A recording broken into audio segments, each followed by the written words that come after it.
नमस्कार. श्री स्वामी समर्थ अवधूत चिंतन श्री गुरुदेव दत्त. तर बघा, आपण ह्या जन्मात कुठल्या ना कुठले ऋण घेऊन आलेलो असतो. म्हणजे मनुष्य जन्म हा म्हणजे कोणताही मनुष्य जीव असू दे तर त्याला हा जन्म खरं तर कोणत्याही गोष्टीचं ऋण फेडण्यासाठी खरं तर त्याला हा जन्म भेटलेला असतो. मग ते कोणतं ऋण आहेत किंवा ह्या ऋणातून आपल्याला ह्याच जन्मात मुक्त कसं व्हायचं किंवा बघा, बऱ्याच जणांना माहिती नाही की पंचमहायज्ञ काय. तर बघा, पंचमहायज्ञ म्हणजे जी काही आपण बघा ह्या जन्मात आपण खूप काही म्हणजे पारायण करतोय किंवा खूप सारं पुण्य करतोय, पुण्यकर्म करतोय, तरीसुद्धा आपण म्हणतो की माझ्या मागं काही ना काही महादशा चालू आहे किंवा काहीतरी साडेसाती चालू आहे, दुःख वारंवार येत आहे. तर ते काय येत आहे की आपण म्हणजे ह्या जन्मात जरी चांगले कर्म करत असू, देवपूजा करत असू किंवा कोणत्याही देवाची पारायण करत असू, देवधर्म करत असू, तरीसुद्धा आपल्याला ह्या जन्मात आपण चांगले पुण्यकर्म करतोय, पण गेल्या जन्मात आपल्याला आपण काय केलंय खरंच आपल्याला ह्या जन्मात माहिती नसतं. त्यामुळेच ते ऋण कितीतरी जन्मांतरीचे ऋण आपण ह्या जन्मात खरं तर मनुष्य जन्मात ते आपल्याला फेडायचे असतात. तर बघा, जे पंचमहायज्ञ आहेत तर ते जेव्हा आपण करतो ना तर तेव्हा आपल्या कितीतरी म्हणजे जन्मांतरीचे ऋण ह्या पंचमहायज्ञातून फेडले जातात, ऋणमुक्त होतो आपण. तर पंचमहायज्ञ म्हणजे देवयज्ञ, ऋषी यज्ञ, मनुष्ययज्ञ, पितृयज्ञ आणि भूतयज्ञ. तर हे जेव्हा आपण करतो बघा, आपण गेल्या जन्मात कोणाचं ना कोणाचं मन दुखवलेलं असतं किंवा एखाद्या माणसाकडून, व्यक्तीकडून आपण पैसे घेतलेले असतात किंवा काही ना कोणत्या गोष्टीला त्याला बुडवलं असतं. मग त्याचं ऋण सुद्धा आपल्याला ह्या जन्मात फेडावे लागतात.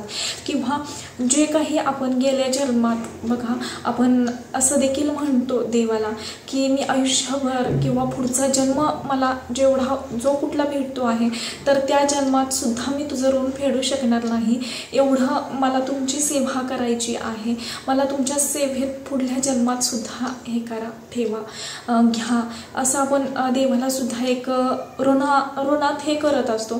तर ते ऋण सुद्धा आपल्याला ह्या जन्मात आपल्या ते कर्म बघा, आपण म्हणतो की म्हणजे ते दुःख येण्याचं कारण किंवा आपल्या आयुष्यात संकट येण्याचं कारण म्हणजे एक ऋण असतं आणि तेच आपल्याला फेडल्याशिवाय ह्या जन्मात म्हणजे मोक्ष मिळत नाही. कारण जोपर्यंत आपण या ऋणातून मुक्त होत नाही तोपर्यंत आपल्याला खरं तर मोक्ष मिळत नाही. तर बघा, याच ह्याच्यातून आपल्याला चक्रातून बाहेर पडण्यासाठी मेन म्हणजे एक सेवा करायची आहे आणि खरंच खूप म्हणजे खूप प्रभावशाली सेवा आहे. बघा, आपण पितृयज्ञ हा आपण करतो तर तो का करावा, तर आपले जे काही पूर्वज गेलेले आहेत तर ते त्यांचा कृपाशीर्वाद आपल्याला राहण्यासाठी किंवा त्यांची कृपादृष्टी आपल्या संसारावरती राहण्यासाठी खरं तर हे ऋण आपल्याला फेडावे लागतं, म्हणजेच पितृयज्ञ. तर बघा, जेव्हा आपण एखाद्या म्हणजे कावळ्याला घास देतो तर तेव्हा पितृयज्ञ होतो. मनुष्ययज्ञ म्हणजे जो काही आपल्या घरात व्यक्ती, मनुष्य किंवा छोटं मूल येत असेल, जर त्याला गोळ्या बिस्किट किंवा चहा पाण्याची आपण जेवणाची व्यवस्था केली तर त्यातून आपल्याला म्हणजे मनुष्य यज्ञचं कर्म भेटतं. त्यानंतर कर्म करत असतो आपण. त्यानंतर भूतयज्ञ, जे काही आपल्या मागं म्हणजे चालतं बोलतं व्यक्ती जाणं आणि त्याचं रूपांतर म्हणजे नाही का, एखादा व्यक्ती आजारपणात गेलेला आहे आणि त्याचं खरं तर जन्म आहे ना पुढचा, तर तो पिशाच्या योनीत होतो आणि तोच म्हणजे आपल्या पूर्वज जे कोणी गेलेले आहेत अशा आजारपणात किंवा अर्धवट गेलेले आहेत ना, तर त्यांचं असं होतं की त्यांचं पिशाच्या योनी त्यांचा जन्म होतो पुढचा, त्यांना मोक्ष मिळत नाही. त्यामुळे आपल्याला भूतयज्ञ म्हणजेच मुंग्यांना स्वच्छ जागेत साखर ठेवणं, याला भूतयज्ञ केलेलंच फळ भेटतं, असा हा भूतयज्ञ करायचा असतो. त्यानंतर बघा, ऋषी यज्ञ बघा, कितीतरी ऋषी मोठी आहेत, त्यांनी आपल्यासाठी खरं तर ज्ञानसागराचा म्हणजे ज्ञानसागर साठा दिलेला आहे आपल्यासाठी. त्यासाठी त्यांचं ऋण फेडण्यासाठी आपल्याला हे ऋषी यज्ञ करावा लागतो. म्हणजेच एक गाईला, साध्या गाईला घास देणं तर ते ऋषीयज्ञ. तर बघा, ह्याच ऋणातून सर्व मुक्त होण्यासाठी आणि मेन म्हणजे जो काही आपल्याला पितृदोष लागलेला आहे, खूप काही जणांना प्रखर पितृदोष आहे आणि प्रखर पितृदोष असल्यामुळे आपल्याला बघा काही व्यक्ती म्हणजे ज्यांची मुलं आहेत त्यांची लग्न जमत नाहीये, लग्नात म्हणजे एवढी शिकलेली आहे तरीसुद्धा मनासारखी जॉब भेटत नाहीये, मुलगी भेटत नाहीये त्यांना मनासारखी. त्यानंतर बघा म्हणजे लग्नात अडथळे येत आहेत त्यानंतर मुलासंदर्भात म्हणजे संततीबाबत काही अडचणी येत आहेत, तर ह्या सर्वांचं मूळ म्हणजे आपल्याला प्रखर पितृदोष असणं. तर ह्या सर्वातून आपल्याला बाहेर पडण्यासाठी खरं तर गुरुमाऊलींनी खरंच खूप मोठा आपल्याला एक ग्रंथ दिलेला आहे आणि तो ग्रंथ म्हणजे भागवत. तर बघा, आपल्याला भागवत ग्रंथ म्हणजे जो कोणी व्यक्ती प्रत्येक एकादशीला ह्या ग्रंथाचं पारायण करतो ना, तर त्याला कोणताही प्रखर पितृदोष लागत नाही, तर त्याला ह्या सर्व ऋणातून मुक्तता मिळत असते. आणि खरं तर मनुष्य जन्म हा खरं तर असा भेटलेला आहे आपल्याला की मनुष्य जन्मात येऊनच आपण प्रत्येक सर्व काही ऋण फेडतो आणि मोक्षाकडे जातो आपण. त्यामुळे खरं तर ह्या जन्मात खरं तेच ऋण आपल्याला फेडायचे आहेत. आणि बघा, आता आषाढी एकादशी येत आहे, म्हणजेच 6 जुलैला आषाढी एकादशी आहे आणि खूप महा एकादशी आहे, देवशयनी एकादशी आहे ही, आणि तिथून पुढे चातुर्मास चालू होत आहे. खरं तर याच दरम्यान तुम्ही जर श्रीमद भागवत ग्रंथाचं पारायण केलं तर कितीतरी जन्मांतरीचे पाप, दोष, संकट यातून मुक्तता होते आपली. त्यामुळे खरं तर बघा, भागवत ग्रंथ एवढा मोठा आहे की एका दिवसात वाचणं खरंच कोणाला, सांसारिक माणसाला तरी शक्य नाही आहे. तर आपल्या परमपूज्य गुरुमाऊलींनी आपल्यासाठी खरं तर जे संसारिक माणसं आहेत, ज्यांना खरंच एकादशीच्या दिवशी आपल्याला हा ग्रंथ पूर्णपणे वाचता यावा, यासाठी खरं तर परमपूज्य गुरुमाऊलींनी स्वतःनी हा ग्रंथ खरं तर प्रकाशित केला आहे. तर श्रीमद सप्तशती संक्षिप्त श्रीमद भागवत ह्या ग्रंथाचं जर तुम्ही प्रत्येक एकादशीला जर पारायण करत असाल ना, तर खरंच खूप म्हणजे खूप प्रभावशाली.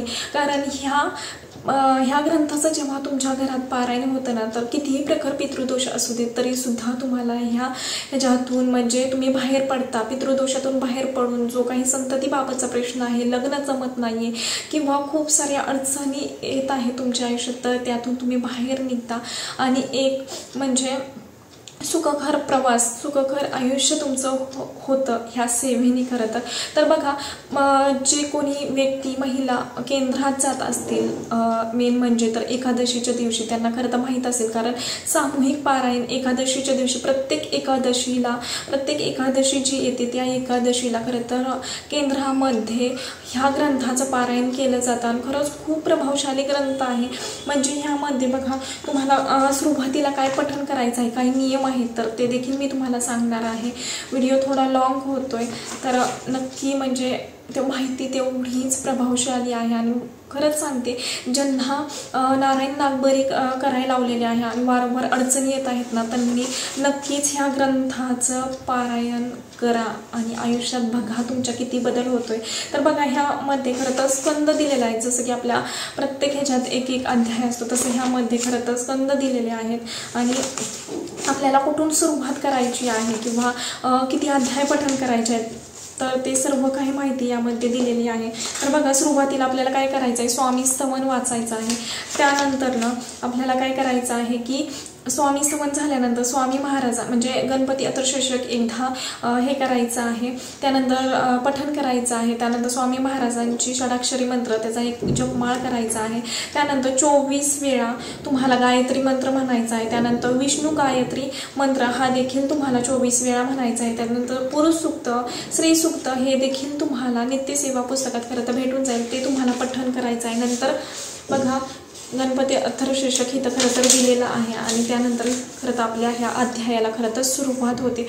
खूप छोटे छोटे अध्याय आहेत. खरं तर मी देखील ह्या ग्रंथाचा घरी 11 पारायण केलेली आहेत आणि केंद्रात खरं तर 3 पारायण सामूहिकरित्या केलेले आहेत. आणि खरंच जेव्हा मी हे पारायण करत होती ना, तर तेव्हा खरंच तेवढा बदल घरात झालेला होता. तर बघा, हिथून पहिला अध्याय सुरुवात होते आणि इथून ते हितपर्यंत असं 2 ते 3 पानाचा खरं तर एक अध्याय आहेत आणि तेवढंच खूप म्हणजे खूप दुसरा अध्याय इथून चालू होतो, हिते संपतो आहे. आणि असे छोटे छोटे खरं तर स्कंद यामध्ये दिलेले आहेत आणि तेवढीच खरं तर ही प्रभावशाली सेवा आहे, ज्यांना खरंच प्रखर पितृदोष आहे किंवा खूप सारे संकटांनी घेरलेलं आहे ना, तर त्यांनी खरंच ह्या ग्रंथाचं पारायण नक्की करा प्रत्येक एकादशीला. बघा, 1 वर्ष जर प्रत्येक एकादशीला जर तुम्ही ह्या ग्रंथाचं जर पारायण करत असाल ना, तर कितीही प्रखर पितृदोष असू देत तरी सुद्धा तो दूर होतो, म्हणजे होतो. जो काही तुमची कामे आहेत मार्गी लागत नाहीत, तर ते बघा तुम्ही 1 वर्षाच्या आत तुमची ती कामे मार्गी लागणार म्हणजे लागणारच. एवढा हा प्रभावशाली ग्रंथ आहे. तर नियमाटी काय आहेत बघा, नियमाटी खरं तर काहीच नाही आहेत, फक्त तुम्हाला सुतक विटाळ मासिक पाळी असताना तुम्हाला हा ग्रंथाचं पारायण करायचं नाहीये. तर बघा, जेव्हा आपण ह्या ग्रंथाचं एकादशीलाच खरं तर पारायण करतो आणि आता खरं तर महाएकादशी येत आहे, आषाढी एकादशी येत आहे आणि ह्याच जर दिवसापासून तुम्ही जर ह्या पारायणाला सुरुवात केली ह्या एकादशी पासून, तर खरंच खूप प्रभावशाली ठरेल. कारण की बघा, या दिवशी खरं तर आपला उपवास देखील असणार आहे आणि जो कोणी बघा उपवास असेल किंवा नसेल तरी सुद्धा तुम्ही ह्या ग्रंथाचं पारायण नक्की करा. फक्त नियम एकच आहे बघा, उपवासा दिवशी आपण ब्रह्मचर्याचं पालन करतो, तर ते तुम्ही फक्त 1 दिवस करायचं आहे, बस एवढाच नियम आहे. आणि एकादशी दिवशी तर नॉनव्हेज कुणीच खात नाही. त्याच्यामुळे प्रश्न फक्त एवढाच राहतो की फक्त ब्रह्मचर्याचं पालन आणि ते फक्त 1 दिवसापुरतंच असणार आहे. त्याच्यामुळे नक्की म्हणजे नक्की ह्या ग्रंथाचं पारायण करा आणि अनुभव घ्या. तेवढाच हा ग्रंथ देखील प्रभावशाली आहे आणि खास करून आपल्यासाठी खरं तर गुरुमाऊलींनी हा प्रकाशित केलेला आहे. त्यामुळे नक्की म्हणजे नक्की ह्या ग्रंथाचं पारायण करा. आणि जो कोणी व्यक्ती ना केंद्रात जाऊन ह्या ग्रंथाचं पारायण करतो ना, त्यांना नक्कीच ह्या ग्रंथाचा अनुभव खरं तर आलेला असतील. पण जे नवीन असतील ना, त्यांना खरं तर तुम्ही ही सेवेला सुरुवात करा आणि अनुभव घ्या. 100% तुमची कामं होणार म्हणजे होणार. आत्तापुरतं एवढंच झालेली सेवा मी महाराजांच्या निरुसू करते. व्हिडिओ आवडला असेल तर लाईक करा, शेअर करा आणि चॅनेलवरती नवीन असाल तसंच नवीन व्हिडिओ पाहण्यासाठी चॅनेलला सबस्क्राईब करा. धन्यवाद. श्री स्वामी समर्थ. आणि व्हिडिओ थोडा लॉंग झाला, खरं तर खूप डिटेलवर माहिती सांगितली, त्यासाठी खरं तर खूप लॉंग व्हिडिओ झालेला आहे. त्यासाठी खरंच सर्वांची माफी मागते. व्हिडिओ इथेच थांबवते. श्री स्वामी समर्थ.